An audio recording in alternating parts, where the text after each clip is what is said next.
Assalomu alaykum. Bugungi suhbatimiz hududiy iqtisodiy rivojlanish mavzusiga bag'ishlangan. Ma'lumki, hudud iqtisodiyotining rivojlanishida tadbirkorlar muhim o'rin tutadi, chunki ular aholiga yangi ish o'rinlari yaratadi, o'z ishlab chiqargan mahsulot va xizmatlari orqali bozorni ta'minlaydi va investitsiyalarni jalb qiladi. Bugun biz bilan suhbatda hududimizda faoliyat olib borayotgan tajribali yosh tadbirkor ishtirok etmoqda. U o'z faoliyati orqali nafaqat o'z biznesini rivojlantirib kelmoqda, balki hudud iqtisodiyotiga ham sezilarli darajada hissa qo'shmoqda. Suhbatimiz davomida biz tadbirkorning tajribasi, hududiy iqtisodiy rivojlanish omillari, biznes faoliyatiga ta'sir qiluvchi sharoitlar hamda iqtisodiy muammolar va ularning yechimlari to'g'risida fikrlarni bilib olamiz. Assalomu alaykum, xush kelibsiz. Sizni suhbatimizda ko'rib turganimizdan mamnunmiz. Avvalo o'zingiz haqingizda qisqacha ma'lumot bera olasizmi?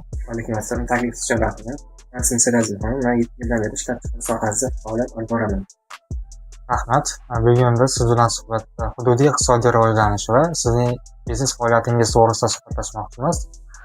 Suhbatni boshlashga tayyormisiz? Albatta tayyorman. Birinchi savolim shundan iboratki, siz faoliyat yuritayotgan hududda biznes boshlash uchun qanday iqtisodiy imkoniyatlar mavjud? Bizning hududda biznes boshlash uchun ayrim qulay sharoitlar mavjud. Misol uchun, ish kuchi yetarli, bozorda ham xomashyo resurslari mavjud. Bundan tashqari, davlat tomonidan kichik biznesni qo'llab-quvvatlash dasturlari ham mavjud.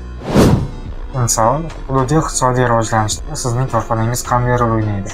Korxonamiz mahalliy aholiga ish o'rinlari yaratadi va ishlab chiqarilgan mahsulotlar orqali bozorni ham ta'minlaydi va soliqlar orqali davlat byudjetiga ham hissa qo'shadi. Mahalliy bozorda talab va taklif sizning biznesingizga qanday ta'sir qiladi? Agar mahsulotimizga talab yuqori bo'lsa, ishlab chiqarish kengaytiramiz. Agar mahsulotimizga talab pasaysa, marketingni kuchaytiramiz yoki mahsulotni o'zgartiramiz. Shuning uchun talab va taklif biznes qarorlarimizga bevosita ta'sir qiladi. Sizning faoliyatingizda eng muhim ishlab chiqarish omillari qaysilar? Biz uchun eng muhim omillar malakali ish kuchi, yetarli kapital va sifatli xomashyo.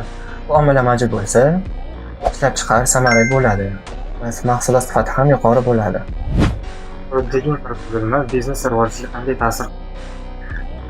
Yaxshi infratuzilma juda muhim.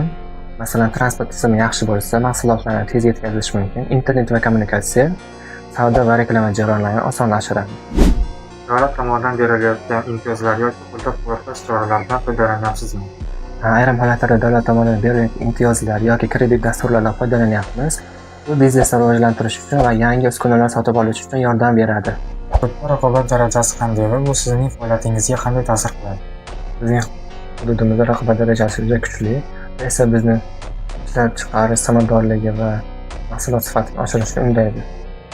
Bugungi suhbatimiz ham o'z nihoyasiga yetdi. Siz bilan hududiy iqtisodiy rivojlanish va tadbirkorlik faoliyati haqida foydali fikrlarni almashdik. Avvalambor o'z vaqtingizni ajratib, bizga foydali tavsiyalar va fikrlaringiz bilan o'rtoqlashganingiz uchun sizga minnatdorchilik bildiramiz. Kelgusida shunday foydali suhbatlardan ko'proq o'tkazishga umid qilamiz. Sizga ham katta rahmat. Bugungi suhbatimiz foydali bo'ldi. Sizga va kelgusi ishlaringizga omad tilayman.